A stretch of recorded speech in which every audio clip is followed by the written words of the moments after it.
پروردگارا ای الله، در ابتدای دعا از تو تشکر میکنیم از صمیم قلب. همه ما شکرگزار تو هستیم، ممنون و سپاسگزار توییم یا الله. لک الحمد یا الله، لک الشکر یا الله که ما را زنده نگه داشتی.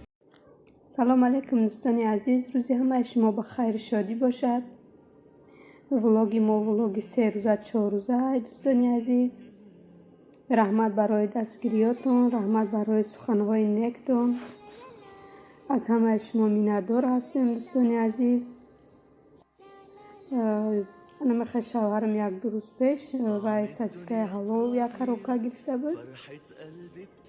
کنترکشا گرفته خلادینی مونده بیشه دمرزیلنی اینجا باشه. مرغا 3 روزه 4 روزه تخم کرده بودم.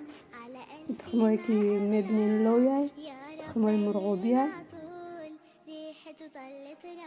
تخمایی که تازه هستن همشه جدا کرده میگیرم.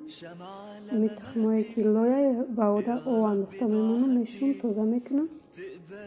چقدر که گفتم دوستان عزیز، این ولاگ 3 روزه 4 روزه پیشینه های. در اینجا برای افطار برای شوهرم هم خیلی یک نمود خوراک در دخوفکه تیار کردستم. ماهی یک دو دونه ماهی بود، ما را وای کردم، ریزه کرده نمک کرده موندم. از مدام این فرمچکه وای میکنم ماهی را میاندازم. در این کاسه باشه بلگاری ایو وای کارتوشکا، سبزی، پیاز، پریپرا و هر نمود انداختم، نمک انداختم.